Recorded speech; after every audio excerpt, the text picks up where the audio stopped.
Bismillahir Rahmanir Rahim. Allahumma salli wa sallim wa barik wa akrim wa an'im ala sayyidina wa habibina wa nabina Muhammad wa ala alihi wa sahbihi wa sallim taslima adada ma ahta bi ilmuk wa khata bihi qalamuk wa ahsahu kitabuk warda Allahumma an sadatina Abi Bakrina wa Umara wa Uthmana wa Ali wa ani sahabati ajma'in wa ani tabi'in wa tabi'ihim bi ihsanin illa yawmiddin.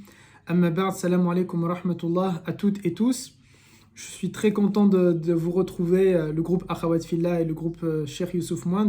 Et je suis sûr aussi que ça va au-delà du groupe Akhawat Fillah et au-delà du groupe Cheikh Youssouf Mouand. Merci beaucoup à la sœur Karima, à la sœur Aïcha, à toute l'équipe de me permettre de nouveau de vous retrouver cette année. Ça me fait plaisir. Et avec un nouveau format, puisque cette année, par rapport à l'an dernier, ce sera seulement 2 interventions par mois. Mais en espérant, Inch'Allah, qu'elles soient profitables, qu'elles soient enrichissantes, que les thématiques qu'on a choisies ensemble avec la sœur Sophie, elles vous plaisent. En tout cas, je vais essayer de tout faire pour que ce soit le cas, Inch'Allah. Est-ce que tout le monde m'entend bien? Parfait, alhamdulillah. Alors le thème d'aujourd'hui, il est divisé en 2 parties. En 2 séances, aujourd'hui et le 29, Inch'Allah, avec ce thème, ce titre, j'ai Allah et le prophète pour psy. Quand on dit ça, on ne dit pas grand-chose. Tout d'abord, ce qui serait intéressant de savoir, c'est qu'est-ce qu'on entend par psy, puisque volontairement, j'ai coupé le terme à psy et j'ai pas voulu prolonger. Et donc, ça peut vouloir dire pour certains psychologues, j'ai Allah et son prophète pour psychologue, ou bien j'ai Allah Azza wa Jal et son prophète alayhi salatu salam pour psychiatre. Donc, il faudrait maintenant définir qu'est-ce qu'on entend par psy et qu'est-ce que la différence entre psychologue et psychiatre. Mais aussi, avant de commencer en allant plus loin, j'ai voulu que la première séance, la première partie de notre thématique, elle traite de Rasulillah alayhi salatu salam, d'avoir le prophète sallallahu alayhi wa sallam comme étant notre psy. Et on peut se demander pourquoi pas mettre Dieu d'abord, puisque c'est Dieu qui est censé être la priorité. La réponse à cette question, elle est toute simple, c'est que l'islam est un cheminement. Et donc je vais d'abord cheminer vers le fait que le prophète alayhi salam devienne mon psy. Et une fois que j'ai pris Rasulillah sallallahu alayhi wa sallam comme mon psy, et on aura 15 jours pour vivre avec ce sentiment-là, et bien maintenant, je peux rencontrer Allah tabaraka wa ta'ala, plutôt considérer Allah azza wa jal comme étant mon psy, et ce, pas pour 15 jours, mais pour tout le restant de la vie, bi'idnillah. Alors, qu'est-ce qu'on entend par psychologue et psychiatre? Un psychologue est une personne qui va, grosso modo, bien sûr, c'est une personne qui va soigner un souci, mais qui n'est pas vraiment mental. C'est par exemple la personne avec qui on va parler. En réalité, on est tous un peu psychologues. C'est pas un diplôme qui est vraiment en médecine. À l'inverse de psychiatre, qui lui est un médecin qui va aussi, comme le psychologue, écouter les problèmes qui ne sont pas d'ordre psychique, qui ne sont pas d'ordre plutôt psychiatrique, mais à la différence du psychologue, il va soigner une maladie qui, elle est mentale. Et souvent, on ne fait pas la distinction entre ces 2 domaines-là, ou entre ces 2 médecins-là, ou entre ces 2 catégories-là. Et on aura tendance à demander à un psychologue, qu'il soit diplômé ou pas, de résoudre des problèmes qui sont, eux, plutôt de l'ordre psychiatrique. Et il faut du coup bien faire la distinction entre ces 2 domaines. Une fois qu'on a dit ça, reste à savoir, est-ce que du coup le psychiatre, en tant que médecin, moi musulman, ou vous musulmane, ou vous musulman, on a le droit de le rencontrer, on a le droit de parler avec lui, on a le droit de lui exposer nos problèmes. Certaines personnes vont considérer que non, puisque Allah tabaraka wa ta'ala est al-shafi, celui qui guérit, celui qui soigne. Et on a tous entendu cette parole que Dieu donne la maladie, mais il donne aussi le remède. Et du coup, on peut se demander pourquoi aller voir un psychiatre. On peut se poser la question, en tout cas certains musulmans se la posent. Et en plus de ça, il y a le poids de la culture, qui est quelque chose un peu de difficile à admettre ou d'accepter. Je suis malade et j'ai besoin de me faire soigner, et c'est pas juste malade physiquement dans mon corps, à l'intérieur de mon corps, mais c'est plutôt dans mon mental. Ça reste que c'est un sujet qui est tabou. Alors pour écarter ce tabou, pour écarter ce préjugé, ou pour écarter cette inquiétude, on va dire que oui, tout simplement, le musulman peut partir consulter un psychiatre, il doit consulter un psychiatre s'il en a besoin, et c'est pas quelque chose qui est honteux. De plus, l'islam n'a aucun problème avec la médecine. avec la médecine qu'on appelle moderne, avec la médecine des hommes, l'islam n'a aucun problème. Et vous n'êtes pas sans savoir que notre mère Aïcha radiyallahu anha était médecin, mais il y a aussi beaucoup de grands savants qui l'ont été, Al-Majousi, Al-Razi, pour ne citer que eux, Ibn Sina par exemple également. Donc l'islam n'a aucun problème avec la médecine ou avec le fait de se soigner. En réalité, le musulman, quel comportement il doit avoir quand il est malade? Est-ce que certains d'entre vous savent ou peuvent répondre à ça? On a normalement deux méthodologies à faire lorsque je suis malade. Il y a soit ou soit. Et plutôt, c'est d'abord le plan A et ensuite vient le plan B. Est-ce que vous avez quelques pistes?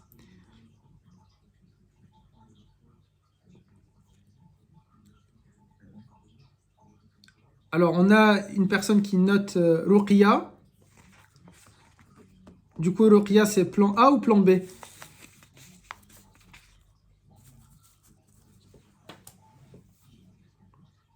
Plan A pour la sœur Zahra. Est-ce qu'il y a d'autres personnes qui veulent répondre? J'ai pas entendu la question. Oui, la question c'est quand je suis malade en tant que croyant, en tant que musulman, lorsque je suis malade, j'ai deux plans. Le plan A et ensuite un plan B. Quel est le plan A selon vous et quel est le plan B? Le premier point, normalement, c'est de demander à Allah Shifa. Ok.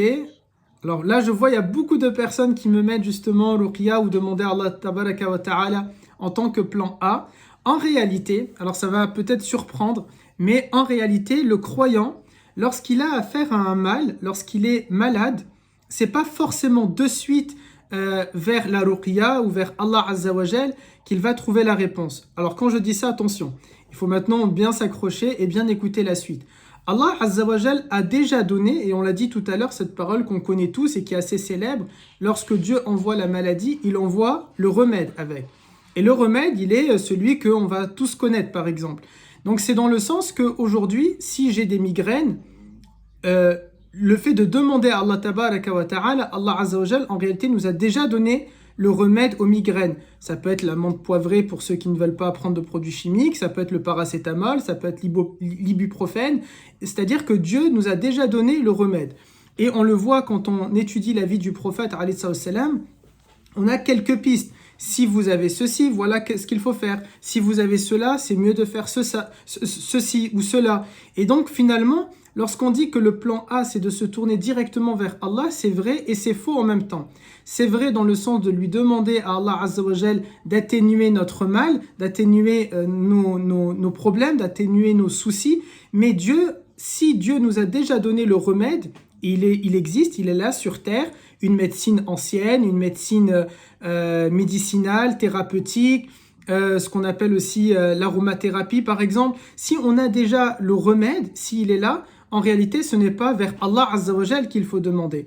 C'est comme par exemple une personne qui a un problème oculaire ou une personne qui a un problème, je sais pas, des dents. Elle a un souci avec ses dents de sagesse. Elle peut faire autant de ruqya qu'elle souhaite. Elle peut lire autant de khitma qu'elle désire, qu'elle veut. Elle peut faire autant de dua qu'elle le souhaite. En réalité, ce que l'islam attend d'elle, ce que Dieu attend d'elle, c'est qu'elle se soigne parce que Dieu a déjà répondu à cette invocation-là. Peut-être pas à elle directement, à cette personne directement, mais Dieu a déjà répondu à ce mal-là et Dieu a déjà envoyé ce remède-là. Souvent, nous, musulmans, on va se tourner directement vers Allah Azza wa Jal. Or, Dieu nous a déjà donné la réponse. Je l'ai dit et je le répète, si j'ai mal à la tête, on sait d'où ça peut venir et quels sont les remèdes. Si j'ai mal aux dents, je sais d'où ça peut venir et je connais le remède, et etc., etc. Puis vient le plan B. Le plan B, c'est le fait de se tourner totalement, pleinement vers Allah Azza wa Jal, parce que aussi longtemps que j'ai pu, aussi studieusement que j'ai pu, aussi assidûment que j'ai pu, je n'ai pas trouvé le remède à ce qu'il m'arrive. Ou bien, il y a un remède qui est censé exister, je l'ai testé, je l'ai pris, je l'ai fait, mais je n'ai pas trouvé la guérison après les avoir pris. Et donc, c'est là où je suis en train de me tourner vers Allah Tabaraka wa Ta'ala. Or, souvent dans notre communauté, on fait l'inverse.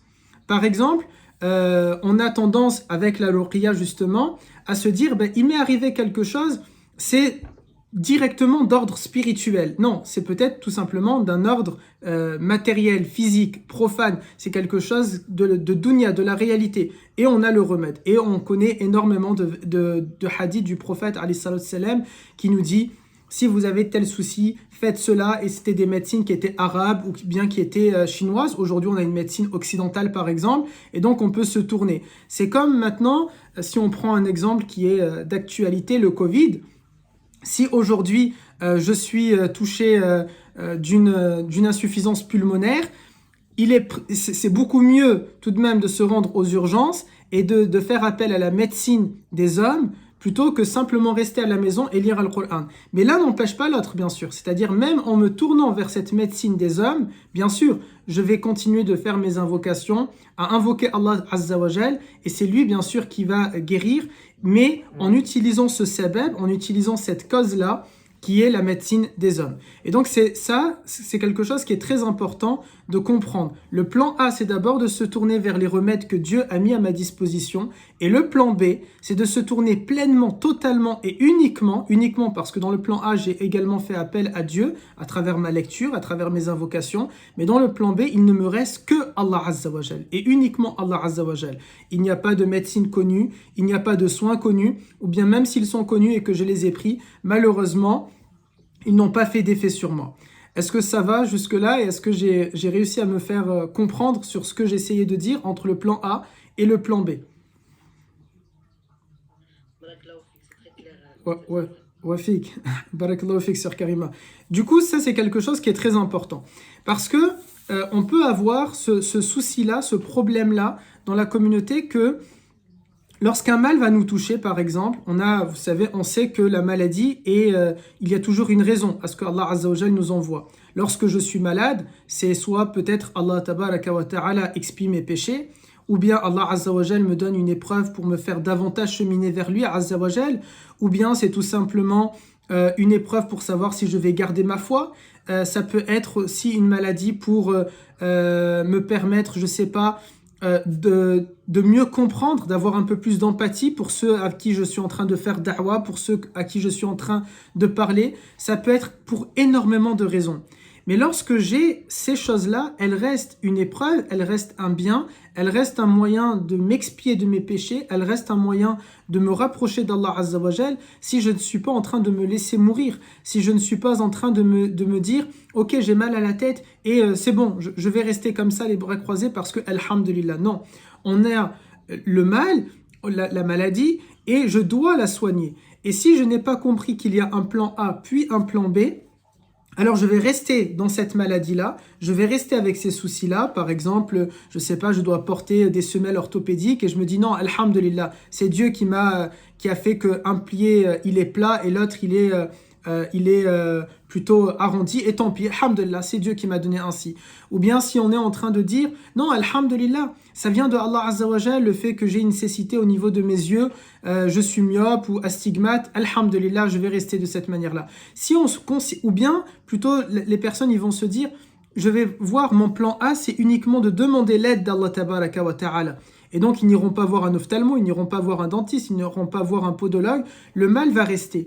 Et ce mal, au lieu d'être un khir que Allah Azza wa Jal nous a donné, il va se transformer plutôt en une épreuve qui peut plutôt nous éloigner d'Allah Azza wa Jal parce que je suis en train de lui remettre la faute sur lui, en train de considérer que c'est lui qui a augmenté ma cécité visuelle ou qui a augmenté mon mal. C'est maintenant à cause de lui que j'ai une sciatique, c'est à cause de lui que j'ai mal au dos. Et souvent, on parle de cette manière-là. On va dire, c'est Allah Azza wa Jal qui m'a donné ce mal-là. C'est Allah Azza wa Jal qui a fait que j'ai mal au dos. C'est Allah Azza wa Jal qui a fait ceci ou cela. Attention, Allah Azza wa Jal a envoyé une maladie, certes. Il a aussi donné un remède. Et ça, c'est quelque chose qui est très important. Et c'est à nous de nous tourner dans ce plan A vers les soins qui existent. Si maintenant ils n'existent pas, ou bien ils n'ont pas porté leurs fruits, je me tourne vers le deuxième soin. C'est totalement et pleinement Allah Azza wa Jal. Avoir le prophète et Dieu comme psy, alayhi salatu salam et Azza wa Jal pour Allah Tabaraka wa Ta'ala, c'est tout d'abord, et on va commencer avec le prophète, c'est de comprendre que les maux qui m'arrivent, les soucis qui me touchent, le prophète alayhi salam les a peut-être trouvés.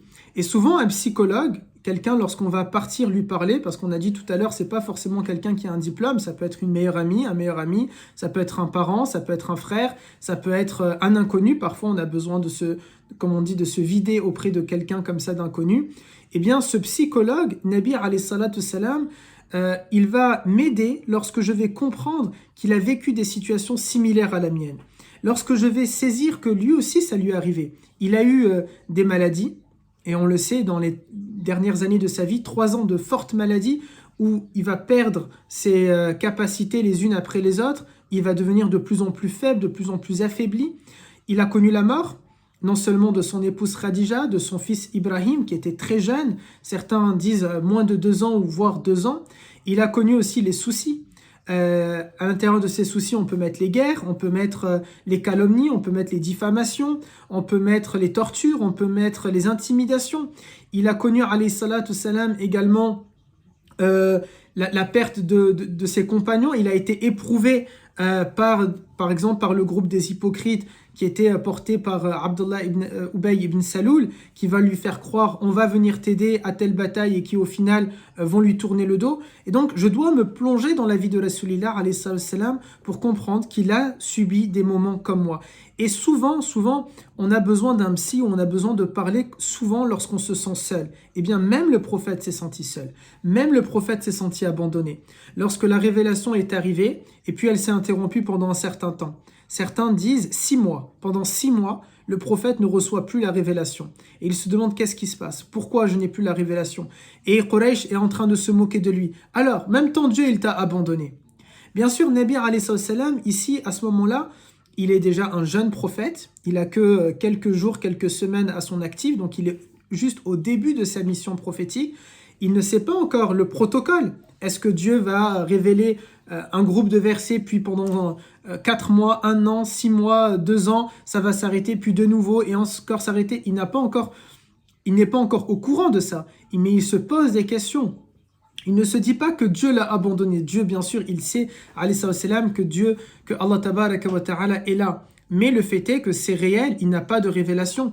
Donc c'est un peu comme s'il est coupé de la révélation, coupé de la parole d'Allah Azza wa Jal. Il sait que Dieu est là, mais il n'est pas en communication. Et ça, c'est ce qui peut nous arriver à vous et à moi.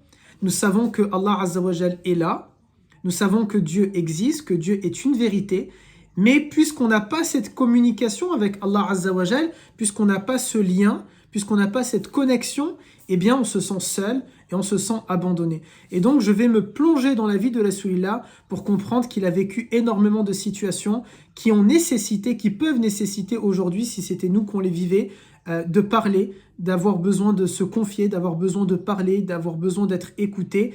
Et le prophète, alayhi salatu salam, est mon psy dans ce sens-là. Parce que lorsque je vais me mettre, vous savez, on dit souvent qu'on doit, c'est même pas on dit souvent, c'est notre religion, on dit qu'on doit ressembler à Rasulillah.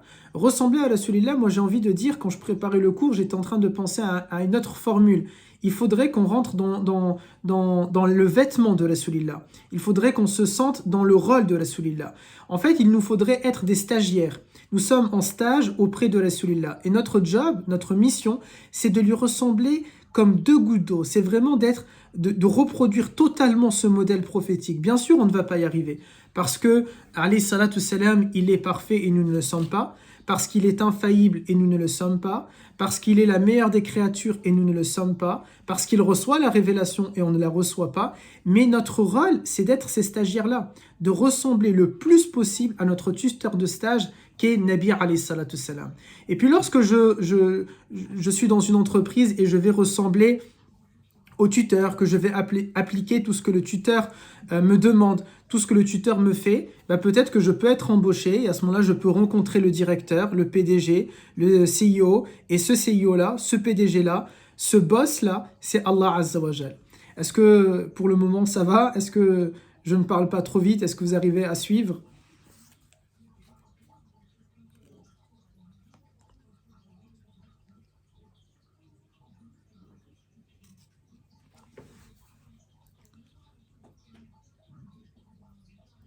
Alhamdulillah. J'étais en train de m'inquiéter, je voyais aucune réponse, je me disais peut-être je suis en train de parler tout seul. Alhamdulillah. Oh, excusez-moi, Marwan, je pensais Non, il n'y a pas de mal, sœur Karima. qu'il n'y a pas de dire les autres. Il n'y a pas de mal, sœur Karima, avec plaisir.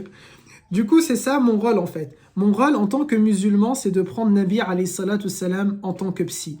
Et pour le prendre en tant que psy, j'ai besoin de me plonger dans sa vie et d'assimiler toutes mes situations, tout ce qui m'arrive constamment et qui peuvent me titiller. Parce que bien sûr, on ne parle pas du bon côté, on ne parle pas des joies, même si on devrait. Mais l'objet de notre cours aujourd'hui, c'est vraiment ce côté quand ça va mal, quand ça ne va pas et que j'ai besoin d'un psy. Et bien lorsqu'une situation me touche, qu'il s'agisse d'une maladie, d'un décès, d'un problème, d'une embrouille, d'une dispute, d'un conflit familial, d'un exil, de quoi qu'il s'agisse, je vais me plonger dans la vie de Rasulillah. Et se plonger dans la vie de Rasulillah, j'en profite pour faire une parenthèse, puisque je viens de parler avec la sœur Karima.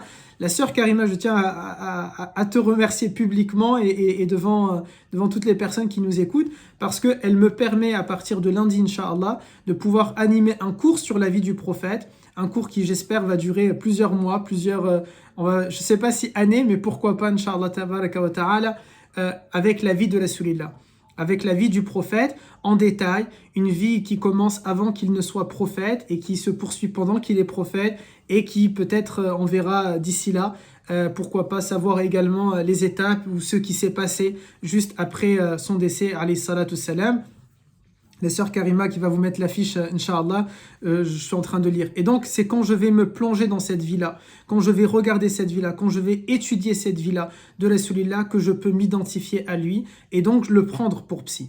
Mais le prendre pour psy, ça nécessite également quelque chose. Un psy, j'ai besoin de me rendre chez lui. J'ai besoin, je sais pas, je crois, je me vois... Ah, ouais, il y a l'affiche, mais normalement, je pense qu'on m'entend toujours. Juste si vous pouvez me confirmer... Parfait. Du coup, quand je vais prendre le prophète alayhi salam pour psy, un psy, j'ai besoin de me rendre chez lui. J'ai besoin de discuter avec lui. Dans l'imaginaire de nous tous, j'ai besoin d'être allongé sur le canapé et qu'il est en train de m'écouter. Comment faire avec Nabi alayhi salam alors qu'il n'est pas là? Comment faire avec le bien-aimé alayhi salam alors qu'il n'est pas parmi nous? Est-ce que quelqu'un a la réponse à ça? Comment rencontrer ce psy, ce docteur Mohammed ibn Abdallah, ce docteur Khayru Khalqillah, ce docteur Sayyid al-Amjad, ce docteur Nabi al-Mustafa, ce docteur Mohammed sallallahu alayhi wa sallam, alors qu'il n'est pas parmi nous? Comment le rencontrer? Comment sentir qu'il est là? Alors en cherchant à le connaître, pas totalement, mais c'est la sœur Karima qui a la bonne réponse, en faisant salat ala nabi. En faisant salat ala nabi. Parce qu'il y a un hadith qui nous dit, lorsque je prie sur le prophète, Allah Azza wa Jal lui permet, alayhi salatu salam, de nous répondre le salam. Lorsque je dis Allahumma salli wa sallim wa barik alayka ya sayyidi ya Rasulallah, par exemple, ou lorsque je dis Allahumma salli ala Muhammad, ou bien Allahumma salli ala sayyidina Muhammad, quelle que soit la prière sur le prophète que je suis en train de faire, de réaliser, Nabi alayhi salam, il me répond à mon salam. Il répond 10 fois, certains disent, 10 fois à mes salutations et aux prières que je suis en train de faire. Voilà un moyen de me connecter à mon bien-aimé. Voilà un moyen de me connecter à Rasulillah. Parce qu'il, lui, a été connecté à nous alors que nous n'étions pas encore là. Il faut savoir que notre prophète, alayhi salatu salam, nous connaît chacun d'entre nous. Et il a prié pour chacun d'entre nous. Et il a fait dua pour chacun d'entre nous. Et il connaissait l'avenir. Allah Azza wa Jal lui a levé le voile du monde de l'ghaib, le monde de l'invisible. Il savait ce qui allait se passer. Et c'est pour ça que dans cette célèbre histoire, lorsqu'il est en train de pleurer dans un cimetière et les compagnons lui demandent « Ya Rasulallah, qu'est-ce qui te fait pleurer ?» Et il dit « Je pense à mes frères. » Et ses compagnons lui disent « Ya Rasulallah, alasna akhuka, nous ne sommes pas nous tes frères ?» Et il dit « Non, vous êtes mes compagnons, mais mes frères, ce sont ceux qui vont croire en moi, mais alors qu'ils ne m'ont pas vu. » Et le prophète alayhi salam a fait dua pour vous, pour moi, pour nous, et pour nos ancêtres, et pour notre descendance. Nabi alayhi salam a prié pour nous alors que nous n'étions pas là. C'est maintenant à nous, et c'est notre rôle, et c'est notre devoir de prier pour lui alors que lui n'est plus là. Et ça, c'est quelque chose qui est très important. Comme il l'a fait pour nous avant même que nous soyons là, nous devons le faire alors que lui, il n'est plus là. Et c'est de cette manière-là que nous pourrons le retrouver, le rencontrer. Et vous savez, il y a parfois, on se sent très proche de personnes qui ne sont pas avec nous. On se sent très motivé par une parole sur YouTube. On se sent très inspiré par un post sur Facebook ou sur une image sur Instagram ou sur Snapchat. On se sent très impliqué dans dans certaines maximes que peut-être telle ou telle star a dit. Et on pense que c'est réel, qu'il faut faire de cette manière-là. Rasulullah alayhi salam nous a laissé des hadiths. Nabi alayhi salam nous a laissé également un chemin à suivre. Nabi alayhi salam nous a dit, je suis là. On ne parle même pas encore de Allah Azza wa Jal. Et c'est à la prochaine séance, le 29 octobre, on verra comment avoir Allah Tabaraka wa Ta'ala pour psy. Ce sera beaucoup plus fort que Nabi, parce qu'il est Nabi et il est Allah Azza wa Jal. Allah est, on peut même pas dire ici, il est au-dessus largement de Nabi alayhi salam. Mais Nabi, oui, il est largement déjà au-dessus de moi. Et prendre Nabi pour psy pendant les 15 jours qui nous séparent de la deuxième partie de notre cours, ça va être quelque chose de bien et d'important. On verra tout à l'heure comment exactement. Mais ça sera très nécessaire, très important. Parce que quand j'aurai compris, quand j'aurai vu que ce docteur Mohammed ibn Abdullah alayhi salatu salam, quand j'aurai compris que ce médecin-là, ce psy, qui est dans ma vie, il m'a aidé à surmonter les épreuves, il m'a aidé à avancer, il m'a motivé et j'ai trouvé un réconfort et j'ai trouvé une similitude et j'ai pu relativiser ce qui est en train de m'arriver. Et vous savez, quand je dis relativiser, c'est pas relativiser parce que souvent on dit il faut regarder ceux qui ont pire que nous, je le dis moi-même, mais aussi il faut regarder ceux qui ont mieux que nous, il n'y a pas de problème à le faire. Mais en regardant Nabi alayhi salam, j'ai les deux.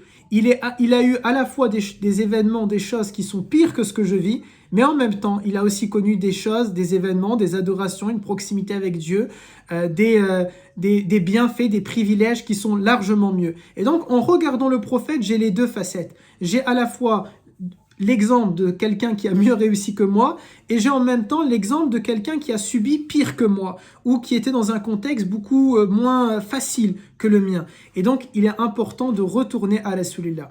Et cette méthode-là, pour avoir le prophète alayhi salam pour psy, c'est non seulement donc de se plonger dans sa vie, on a dit, deuxièmement de parler avec lui, et je parle avec lui lorsque je fais salat ala nabi, parce que je suis en train de prier sur lui et il me répond à mon salam. Et donc je crée une connexion entre lui et moi, je crée une filiation entre lui et moi, et ça c'est quelque chose qui est très important d'appliquer dans notre vie pour le prendre alayhi salatu salam comme étant un psy.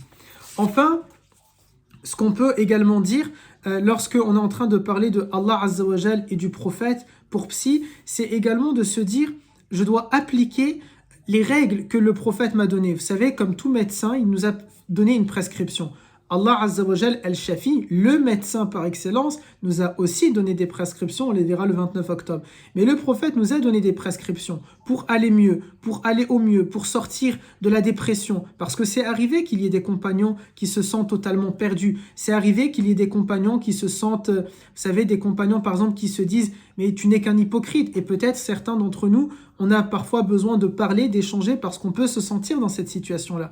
Il y a des compagnons qui se sont sentis dans cette situation-là. Cette histoire très connue où le prophète alayhi salatu salam va recevoir la visite de Abu Bakr et d'un autre compagnon, j'ai oublié son prénom, si quelqu'un là, il peut le partager, où Abu Bakr voit un compagnon qui est en train de se tenir la langue ou l'inverse et il se questionne pourquoi tu fais ça et Abu Bakr radiyallahu anhu dit à cause de celle-là, il parle de la langue, je suis sûr que je vais aller en enfer. Et puis, ils partent voir le prophète et ils lui disent, Ya Rasulallah, quand on est avec toi, c'est comme si on vit au paradis.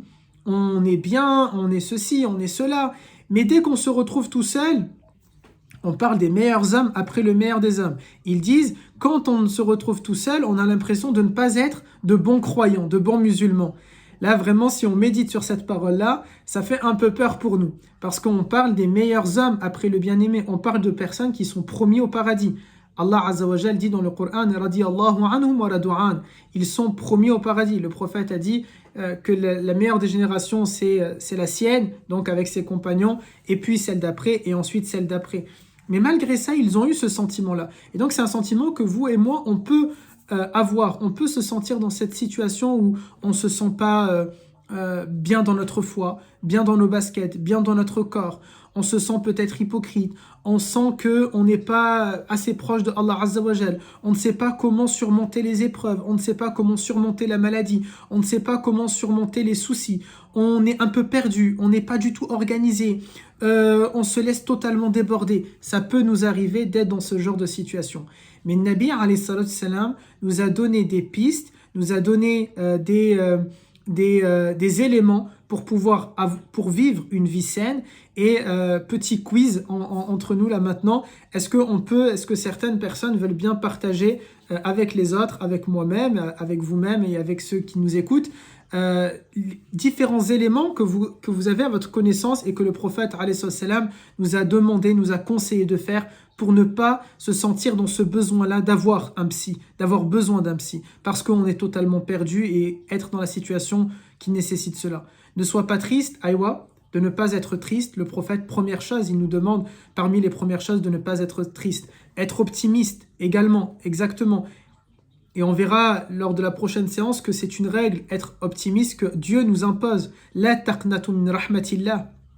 Dieu nous dit Ya ayyuhalladhina amanu, la taqnatu min rahmatillah. Ne désespérez pas de la miséricorde de Dieu. Vous n'avez pas le droit de désespérer de la miséricorde de Dieu. À tel point que certains savants considèrent que être pessimiste, c'est interdit en islam. Je n'ai pas le droit de l'être.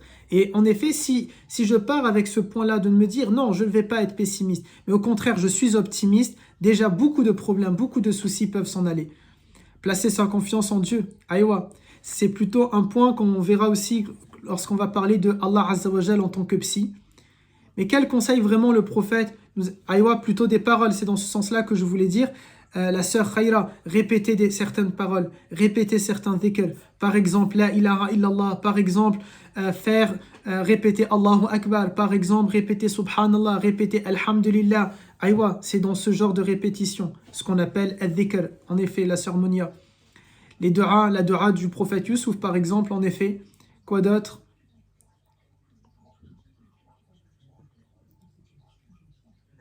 Alors, on a les dhikr le matin, le soir. Qu'est-ce qu'on peut avoir d'autre également? La prière. De tenir nos obligations religieuses, c'est très important. Très, très, très important de tenir nos prières. Et c'est vraiment quelque chose qui est nécessaire pour pouvoir avancer. Certains grands imams, comme l'imam al-Shafi'i, ne répondent pas aux questions de leurs élèves si jamais les élèves en question ne sont pas en train de faire la prière. Parce qu'ils considèrent pour lui et pour d'autres que avant même de répondre à ton problème, il faut que toi, tu aies entrepris toutes les mesures pour ne pas te mettre dans une situation où le problème qui t'arrive n'est qu'une épreuve et non pas une punition de Allah Azza wa Jal. Donc tenir ses obligations religieuses premièrement et faire énormément de dua, comme le dit ici la sœur Zahra, mais aussi de prier davantage, c'est-à-dire de ne pas s'arrêter, de ne pas se contenter uniquement de nos prières obligatoires, mais de faire cette prière du matin qui est tahajjud. On a la prière du soir également, qiyam al-layl, mais moi j'insiste énormément et tout le temps et constamment sur tahajjud, tahajjud, tahajjud, tahajjud.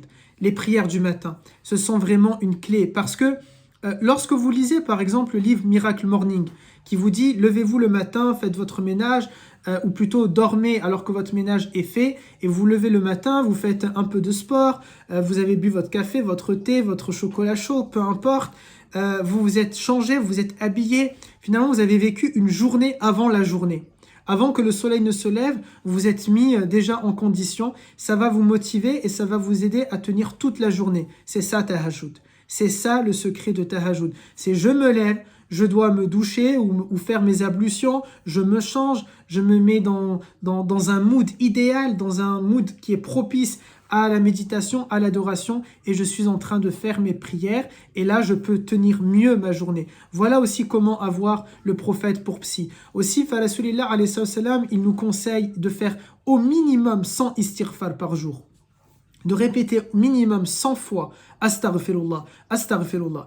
Et là, le conseil que modestement j'aimerais transmettre avec vous, c'est que souvent, le dhikr, il ne faut surtout pas en fait qu'il devienne un dhikr, vous savez, juste répétitif. Par exemple, Astaghfirullah, Astaghfirullah, Astaghfirullah, Astaghfirullah. Mais le conseil que je donne à mes élèves, c'est que lorsque je vais répéter Astaghfirullah, je vais le faire lentement. Et chaque Astaghfirullah que je suis en train de citer, de dire, je dois penser à un péché que j'ai réalisé. Parce que je ne sais pas si Allah Azza wa Jal m'a pardonné. Et donc je suis en train de dire Astaghfirullah et je suis en train de penser à quelque chose en particulier. Astaghfirullah et je pense de nouveau à quelque chose. Et cette règle-là, on peut l'appliquer dans tout le dhikr. dans tout le dhikr. Lorsque je dis par exemple Subhanallah, au lieu simplement de le faire mécaniquement, Subhanallah, Subhanallah, Subhanallah, vite pour le finir, je peux dire Subhanallah et dans ma tête je pense à quelque chose qui m'émerveille et qui me fait dire waouh, Dieu est grand, Subhanallah. Et de nouveau, Subhanallah, et je pense à autre chose. Subhanallah, et je suis en train de penser à autre chose. Et ainsi de suite. Voilà comment on a voilà comment on a le prophète alayhi salam en tant que psy. Quand je m'inspire de sa vie, pour récapituler, lorsque j'applique ses conseils, on en a donné quelques-uns, lorsque je vais relativiser ce qui m'arrive en fonction et par rapport à ce que lui a vécu, en me disant, s'il a tenu, je peux tenir. Parce que même s'il est prophète, il ne faut pas oublier qu'il était un homme. Et Allah Azza wa Jal nous dit cette parole à la fin de Surat Al-Baqarah, La yukallifu Allahu nafsan illa wus'aha. Cette parole-là, ceux qui font al-mufassirun du Coran, ceux qui vont nous expliquer le Coran, nous disent quoi? Dieu ne nous envoie jamais une épreuve si nous n'avons pas les épaules, si nous n'avons pas le pep, si nous n'avons pas le gabarit, si nous n'avons pas le mental, la force d'y résister et de tenir. Dieu ne nous envoie pas une épreuve si nous ne sommes pas capables de la tenir. Et bien sûr, on parle d'épreuve. Là, on ne parle pas de punition ou de châtiment, ce qui serait autre chose. Mais si Allah Azza wa Jal m'envoie une épreuve, c'est que tout simplement, je peux y arriver. Et je dois tout simplement tenir. Et les sportifs parmi vous vous diront, là du coup c'est pas moi qui peux vous donner ce bon conseil, je suis pas très très sportif, mais les plus sportifs vous diront quoi? Tout est dans le mental. On tient quelque chose dans le mental. Il nous faut simplement se dire, tu peux le faire, tu peux le faire, tu peux y arriver. Et c'était la méthode de Rasulillah alayhi salatu salam. Voir un psy, vous savez, chaque psy, si vous regardez les avis Google ou autres, vous allez trouver qu'on va vous dire il est froid ou il est chaleureux, c'est quelqu'un qui est très à l'écoute ou c'est quelqu'un qui est très dans son job, dans son métier, et il n'est pas là, il n'a pas de temps à perdre, et dès que ça sonne, au final, il vous dit allez, c'est bon, à la prochaine, presque Inch'Allah. Mais quand on regarde les avis, pas du coup Google, mais quand on regarde les avis des compagnons qui ont consulté ce docteur Muhammad alayhi salatu salam, ils nous disent la même chose. Nous nous sentions valorisés, nous nous sommes sentis valorisés, nous nous sommes sentis écoutés. Il était leur confident, il était leur meilleur ami, il était leur professeur, il était leur compagnon, il était tout à la fois. Et il a trouvé les mots pour leur répondre. Et lorsqu'il ne pouvait pas leur répondre, lorsqu'il ne savait pas quoi leur répondre, parce que tout simplement ça le dépasse, parce qu'il ne maîtrise pas le sujet, eh bien il disait « je ne sais pas », ou bien il va tout simplement se taire, et c'est qui va intervenir? C'est le plus grand des médecins, c'est le médecin en chef, c'est le directeur de cette maison, c'est le directeur de cet hôpital, c'est Allah Azza wa Jal en personne qui intervient et qui va donner la réponse à son bien-aimé, qui va donner la réponse à Rasulillah pour pouvoir la donner aux compagnons. Et la réponse par-dessus tout, lorsqu'on n'est pas bien, lorsqu'on ne se sent pas à l'aise, lorsqu'on n'est pas du tout apaisé, c'est la lecture du Coran. C'est justement de se reconnecter avec cette parole. Bien sûr, on reparlera davantage de toutes les pistes le 29 octobre que Allah Azza wa Jal nous donne, lui Azza wa Jal, notre médecin, Al-Shafi, entre guillemets le psy, prendre Allah Tabaraka wa Ta'ala pour psy, mais en attendant, on doit vivre avec les recommandations du prophète. Et parce qu'il me reste 5 minutes avant de passer aux questions-réponses, j'ai un devoir maison. Alors la nouveauté, je me suis dit, puisque c'est une nouvelle année, Sœur Karima, je me suis dit, on va donner des devoirs maison, si bien sûr vous voulez, c'est pas noté. Peut-être un challenge, un défi à vous donner, toutes et tous, qui écoutez ce live et qui êtes dans le groupe Akhawat Fillah. Ce serait intéressant si chacune et chacun, vous allez tout simplement noter d'ici la fois prochaine, d'ici 15 jours, vous allez noter toutes les pistes que le prophète nous a données pour aller mieux dans notre vie. Tous les conseils que le prophète nous a donnés, toutes les recommandations qu'il nous a données. On ne parle pas des obligations forcément, on parle vraiment des recommandations, des conseils. Et votre travail, si vous l'acceptez, et si la sœur Karima et Aïcha sont OK, votre travail, je le prends et je vais en faire une affiche ou pas un résumé parce qu'on doit tout garder, tous ces conseils-là, plutôt un memento, une carte mentale, on verra, ou une affiche.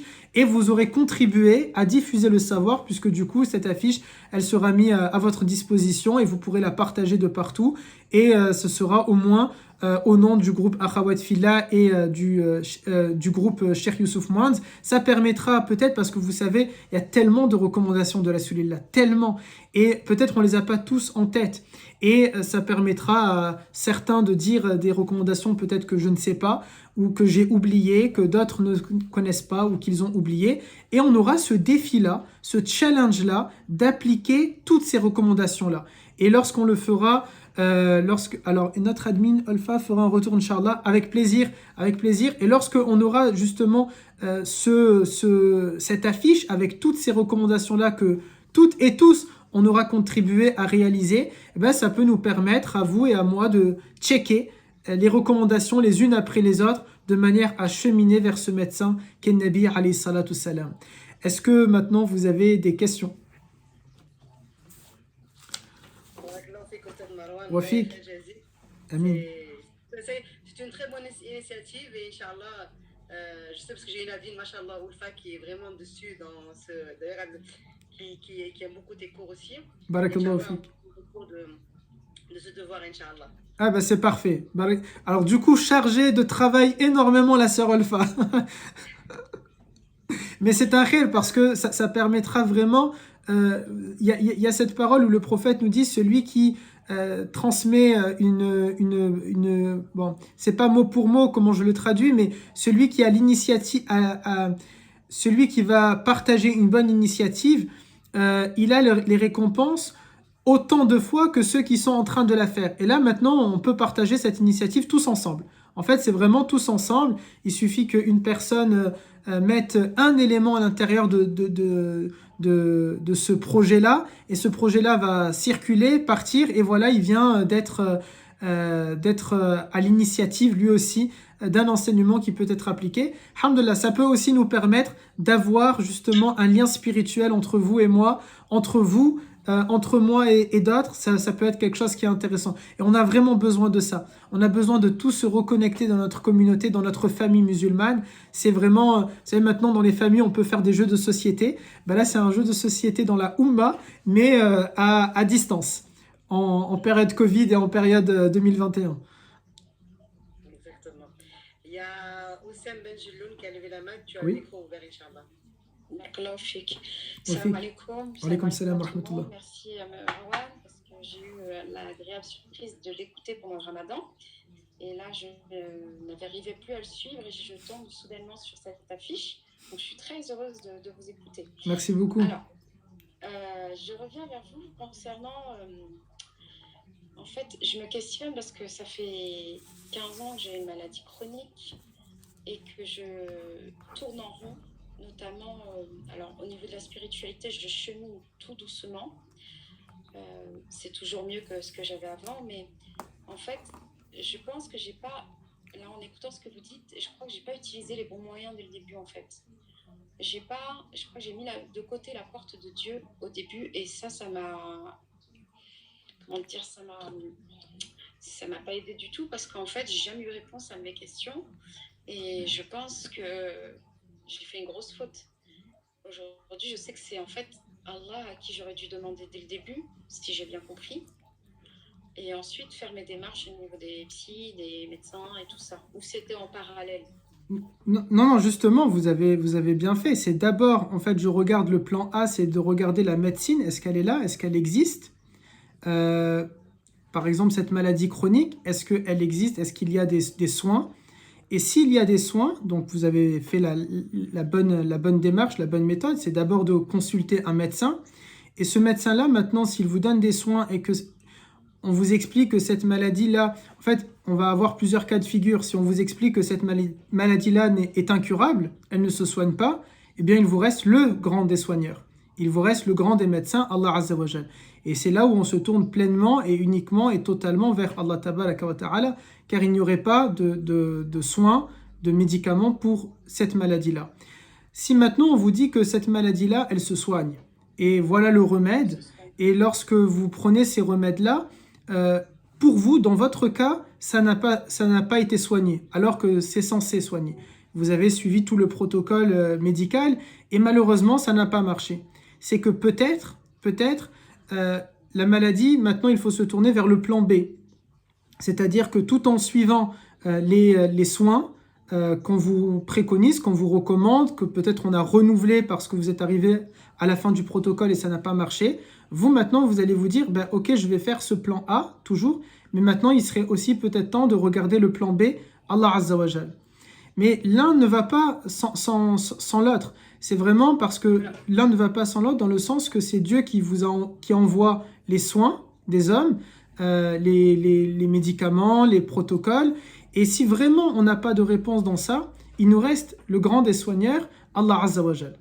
Et parfois, la maladie, elle n'est pas guérissable même en demandant uniquement à Allah Azza wa Jal, mais c'est pas grave. C'est-à-dire de la même manière que peut-être une maladie chronique, parfois quand elle est incurable, on peut alléger ses douleurs, on peut améliorer son quotidien. Et bien même quand on a cette maladie-là et qu'elle n'a pas été soignée ni par les hommes, ni par Dieu, mais attention, pas dans le sens que Dieu ne peut pas la soigner, mais dans le sens qu'il a décidé par sa sagesse et sa miséricorde de ne pas soigner, eh bien ça n'empêche qu'on peut continuer de prendre notre soin auprès de lui pour nous alléger et pour aller mieux.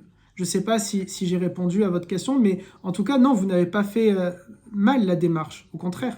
Alors, bon, bah, ça me rassure parce que c'est vrai que j'ai beaucoup douté sur ça, mais je me rends compte qu'au début en fait de la maladie, comme c'est venu comme ça du jour au lendemain et que moi je suis passée d'un état normal à de l'urgence, une chirurgie, un protocole avec des médicaments, puis finalement les médicaments fonctionnaient plus, il fallait encore réopérer, et là je suis substituée avec des médicaments à vie. Et ben en fait je me rends compte que subhanallah, Allah m'a mis toujours subhanallah des médecins juste super compétents. Ça s'est super bien passé et je fais. Alors maintenant, je sais que avec le cheminement et un peu plus d'expérience, j'ai lâché un peu prise parce qu'avant j'avais le west en fait. À chaque fois, je me disais, je regardais sur internet et ça dramatisait. Donc après, j'ai pris du recul en ayant un peu plus de tawakkul, en me disant que de toute façon mon destin était écrit et que je ne pouvais rien changer, seulement alléger un peu mon épreuve en ayant le soutien d'Allah. Et c'est vrai que j'ai connu à un moment la proximité d'Allah et je peux vous dire que je crois que c'est la meilleure des choses qui puisse exister en fait. Et qu'Allah, s'il nous éprouve, c'est qu'il nous aide et que quand on le sent et qu'on le vit, c'est vraiment juste magnifique, subhanallah. Alhamdoulilah. Vous avez du coup plus que la réponse en réalité en vous-même. Croyez en vous et vraiment vous avez plus que la réponse parce que vous le dites en plus avec émotion. Quand on sent la proximité de Dieu, c'est la plus belle des choses. Et ça peut être en plus magnifique pour vous, si vous avez déjà ressenti cette proximité-là, d'être ce nouveau défi, de nouveau la ressentir. Et modestement, si je peux me permettre, modestement, ne soyez pas dur envers vous-même. Avancez, vaut mieux le musulman... Pardon ? Je l'ai perdu, cette proximité. En fait, c'est ça qui me manque parce que je suis trop dure avec moi-même, comme vous dites. Exactement. Alhamdoulilah, du coup, si vous avez toujours cette envie de cette proximité-là, faites-le, ne soyez pas trop dur avec vous-même. Nous, l'essentiel en tant que musulmans, c'est qu'on est en train d'avancer, quelle que soit la taille, c'est-à-dire que ce soit un fleuve ou une rivière, un lac, que ce soit, peu importe, l'essentiel c'est qu'on est en train d'avancer. Et le cours d'eau, d'abord c'est un cours d'eau, et puis ça devient une petite rivière, et puis un fleuve, et ainsi de suite, jusqu'à se jeter dans l'océan. Et comme vous parlez, et le simple fait que vous assistez à des cours, fait que vous êtes tout simplement, vous êtes en train d'avancer, de cheminer. Continuez ainsi, ne vous en voulez pas. Continuez. Pour terminer, et après je vous laisse, je voulais juste vous demander, est-ce que c'est haram, est-ce que c'est un péché de dire en fait vouloir rester malade pour garder en fait cette proximité, se dire en fait comment dire, ne pas guérir totalement pour pouvoir garder cette proximité avec Allah. Alors qu'à côté de ça, je fais la dua de Allahumma rabban nas où on demande la guérison totale. Donc je suis un peu contradictoire dans ce que je demande en fait. Haram, je sais pas, je veux pas dire quelque chose que je vais pas maîtriser, mais ce que nos savants nous recommandent, du coup pour nous tous, pour toutes et tous qui nous écoutez, ce que les savants recommandent, c'est quand on fait ad-dua, et du coup ça rejoint notre cours en demandant au prophète d'être notre psy, ou Allah Azzawajal notre psy, et de nous aider dans les différents soucis. Quand on dit nous aider dans les différents soucis, ce que les savants nous recommandent, c'est toujours de faire des invocations qui sont générales. C'est-à-dire que parfois on a tendance à dire, par exemple, une maman va dire Ya Arab, fais que mon fils réussisse au baccalauréat, admettons. C'est une dua qui est spécifique ici. L'idéal, le mieux, c'est la dua qui est générale. C'est-à-dire Ya Rab, Ya Allah, fais qu'il lui arrive le mieux dans ses études. Parce que parfois on peut demander, admettons la réussite dans le baccalauréat, Dieu peut nous l'accorder, mais c'était peut-être pas un khair pour nous. C'est-à-dire que Dieu répond favorablement à notre invocation parce qu'on l'a demandé, parce que, entre guillemets, et je dis bien entre guillemets, on l'aurait mérité, mais il est préférable, c'est pas un interdit, mais il est préférable de lui demander la meilleure des choses.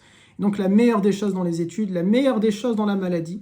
Ya Rab, accorde-moi la meilleure des choses dans la maladie. Et c'est lui qui sait ce qui est meilleur. Si c'est la maladie ou si c'est le soin. Mais nous, en tout cas, on ne peut pas décider pour lui. On ne peut pas prendre la décision pour Dieu. Et donc moi, je ne prends pas la décision de couper mes soins, ou je ne prends pas la décision de ne pas réussir à l'école, ou je ne prends pas la décision de ne pas m'en sortir dans la vie. Non, je lui demande et je fais ce qu'on appelle as-sabab, et je le laisse lui, Azza wa Jal, décider. Wafik, Wafik, Merci. de rien. Ouais. Est-ce qu'il y a une autre question? Amin.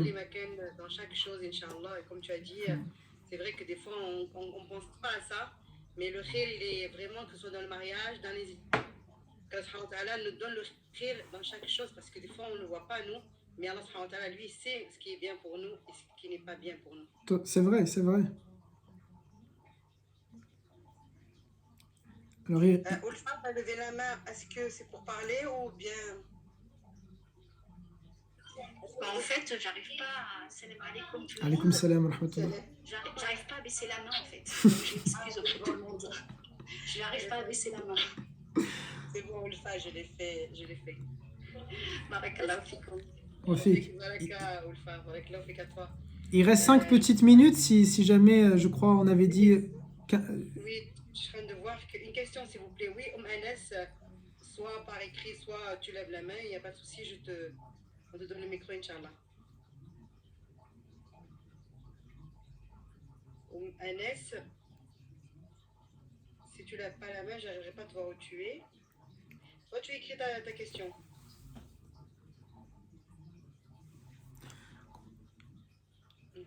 Quand on sait que les médicaments sont néfastes pour la santé.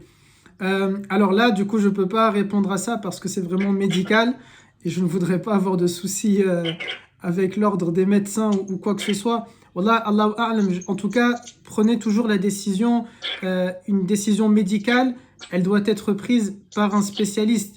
Oui, maintenant, bien sûr, hein, il y a des médecins qui disent que tel médicament est néfaste. Moi, je peux pas le dire, mais si maintenant votre médecin traitant ou un médecin en qui vous avez confiance et que vous souhaitez du coup qu'il vous traite, il vous dit que c'est tel médicament qui est bon et tel médicament qui est mauvais, il est médecin, du coup il est censé savoir qu'est-ce qu'il raconte, qu'est-ce qu'il dit, et vous pouvez lui faire confiance. Il peut y avoir débat dans la communauté scientifique, il n'y a pas de souci. Nous, c'est vraiment comme aujourd'hui dans l'islam d'ailleurs, il peut y avoir débat entre les savants musulmans, et ça va être en qui j'ai le plus confiance, vous voyez. Donc dans la médecine, ça sera pareil. Mais nous, de nous-mêmes, prendre la décision sans avoir fait d'études de médecine, de considérer par nous-mêmes que telle chose, elle est néfaste, alors que aucun médecin, aucune personne dans le corps médical ou scientifique ne le dit, là, par contre, ce serait mauvais, puisque Dieu a donné la science et il l'a accordé à certaines personnes dans le milieu médical, et c'est à eux aujourd'hui qu'il faut faire confiance. Mais maintenant, bien sûr, s'il y a des médecins qui sont compétents et ils ont le droit d'exercer et ils vous déconseillent un médicament, du coup, libre à vous, bien sûr, de les écouter. Devant Dieu, en tout cas, ça se tient parce que vous faites confiance, vous faites ce qu'on appelle dans les sciences islamiques un taqlid, mais religieux, et là, ce sera un taqlid médical. Vous suivez un avis médical.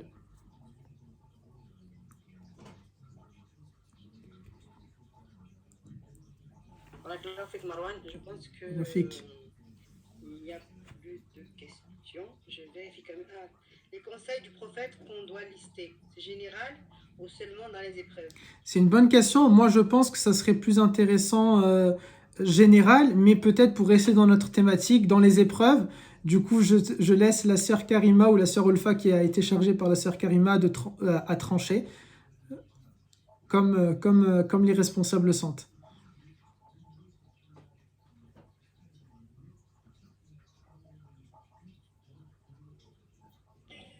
Pourquoi pas rester dans le général, ça serait intéressant aussi. C'est vrai, c'est vrai. Allez, bismillah. Du coup, dans le général. Bismillah. Merci Olfa pour ta rapidité. Ouais, fait que le baraka, Marty. Bien, s'il n'y a pas d'autres questions, j'espère que ce cours a été enrichissant. J'espère qu'il vous a permis de vouloir prendre Nabi alayhi salatu salam en tant que psy, qu'il vous a donné la motivation de lister ces différents objectifs pour les réaliser et que ça vous donne également envie d'écouter la suite parce que la prochaine séance sur ce thème-là, c'est non plus de prendre le prophète en tant que psy, mais Allah Azza wa Jal. Et il est, désolé à Rasulillah, mais bien sûr, et c'est normal, et c'est lui-même qui nous le dit, qui nous l'affirme, Allah Azza wa Jal est bien meilleur psy que Nabi alayhi salatu salam, et c'est le plus grand des médecins, le plus bon des médecins, le plus compétent des médecins, et ça sera l'objet de notre prochain cours le 29 octobre, Inch'Allah. En attendant, puisse Allah Azza wa Jal nous permettre de cheminer vers lui, puisse Allah Tabaraka wa Ta'ala nous accorder le meilleur, puisse Allah Azza wa Jal lever nos soucis, et puisse Allah Azza wa Jal nous permettre d'accepter les soucis si jamais ils sont de notre destinée. Puisse Allah Azza wa Jal nous aider à faire la part des choses entre ce qui nous arrive. Est-ce un mal parce qu'on l'a mérité? Est-ce un mal pour nous permettre de cheminer vers lui? Est-ce un mal pour éprouver notre foi et renforcer notre foi? Puisse Dieu nous permettre de bien comprendre ce qui nous arrive de manière à mieux appréhender les choses et à mieux anticiper les choses et à mieux surmonter les événements. Puisse Allah Azza wa Jal résoudre les conflits qui peuvent exister entre nous. Puisse Allah Azza wa Jal unifier la communauté musulmane et unifier la communauté humaine. Puisse Allah Tabaraka wa Ta'ala réconcilier les cœurs, réconcilier les âmes, réconcilier les consciences. Puisse Allah Azza wa Jal nous permettre de vivre notre foi comme on l'entend. Puisse Allah Azza wa Jal nous permettre de vivre notre foi de manière paisible, de manière sereine. Puisse Allah Azza wa Jal faire que cette cité soit un bilad al-amin, soit une terre de paix, soit une terre dans laquelle les croyants peuvent exercer leur foi sans craindre quoi que ce soit. Une terre dans laquelle les croyants peuvent montrer aux différentes personnes qui ne connaissent pas notre religion et qui par méconnaissance en ont peur. Puisse Allah Azza wa Jal nous permettre à nous croyants d'être à la hauteur du message de la ilaha illallah. Puisse Allah Azza wa Jal nous permettre d'être à la hauteur de ce message. Puisse Allah Tabaraka wa Ta'ala nous utiliser pour montrer ce qu'est le message de la ilaha illallah dans le cœur et dans les âmes et dans les consciences de ceux qui ne connaissent pas ce message. Puisse Allah Azza wa Jal faire que nous prenions constamment Nabi alayhi salatu salam comme notre psy et lui Azza wa Jal comme étant notre psy. Puisse Allah Azza wa Jal nous permettre d'être la solution aux problèmes que les gens ont, être la solution aux maux que les gens ont, être la solution aux difficultés que les gens ont. Puisse Allah Azza wa Jal permettre et faire en sorte que de la communauté musulmane sorte an-nasr, la victoire pour résoudre les conflits, la victoire pour résoudre les problèmes, la victoire pour résoudre les difficultés, pour atténuer la pauvreté, pour permettre aux différentes personnes de se sentir un peu plus dignes. Puisse Allah Azza wa Jal faire en sorte que la communauté musulmane soit à la hauteur de son message et qu'elle soit la solution. Pas que pour la communauté, mais pour les autres. Parce que Dieu nous demande d'être une communauté témoin, une communauté du juste milieu, une communauté qui est sortie pour les gens. Puisse Allah Azza wa Jal nous permettre d'être à la hauteur de cela. Allahumma amin, amin, amin, ya rabbal alamin. Et je vous donne rendez-vous, si Dieu le permet, le vendredi 29 octobre, Inch'Allah, à 20h. Et si on ne se voit pas dans Dunya, n'oubliez pas et gardez espoir, il y a l'akhira et notre rendez-vous peut-être, Inch'Allah, tabaraka wa ta'ala, si on est croyant, c'est le paradis. Et quand on pense comme ça, et c'est comme ça qu'il faut penser, quand on a cette conviction, je suis croyant, un jour il y aura le paradis, peut-être malheureusement il y a une étape, il y a une case prison, qui va nous déplaire, mais un jour, Inch'Allah, il y a le paradis, eh bien, on est un peu plus à l'aise. Voilà, par exemple, et je finis avec ça, voilà un exemple de comment le prophète surmonte les épreuves, notamment la mort. Il sait qu'il y a le rendez-vous. Maw'idukum fil jannah. Il y a le rendez-vous, puisque nous sommes croyants. Il y a un rendez-vous demain au paradis, Inch'Allah. Prenez soin de vous. Barakallahu fik, sœur Karima et toute l'équipe. Je ne connais pas tous les prénoms, du coup, désolé pour tous les autres. Quand je dis sœur Karima, je parle en réalité de toutes. Et le groupe Cheikh Youssouf Mouand. Et puis voilà. Barakallahu fik, Wafik. Marwan. Merci à tous ceux qui ont été présentes ce soir, Inch'Allah. Merci aux admins, Sophie, Ulfa, Ilham, qui étaient là avec nous aussi. Nous avons, Inch'Allah, le plaisir de te revoir le 29 avec Inch'Allah. sur Zoom. Et Inch'Allah, lundi prochain, C'est vrai. sur la page Facebook C'est vrai. Mohamed. Exactement. Exactement. En espérant que vous soyez nombreuses et nombreux, pensez à vous abonner à la page Mohamed, que la sœur Karima vous a partagé l'affiche. Et je vous y retrouve lundi soir, Inch'Allah, pour un voyage, j'espère, magnifique avec vous. En tout cas, moi, je vais le préparer comme ça pour que ce soit un beau voyage pour rencontrer Rasulillah, qui va nous prendre longtemps, j'espère. Inch'Allah. Inch'Allah. Barakallahu fik, Ustad. Rabbi Wafik. yahfazek, yahfazek. Wafik. Allah Amin, يبارك amin. فيك ويحفظك. Amin, Oui, c'est amin. sur Facebook, Mouya, donc j'ai envoyé le lien, j'ai envoyé le lien et j'essaierai de l'envoyer, Inch'Allah, dans les groupes aussi, dès possible, Inch'Allah. Inch'Allah. Bonne soirée à tout le monde et bon appétit. Merci beaucoup, sœur Karima. À lundi, Inch'Allah. Salam alaikum.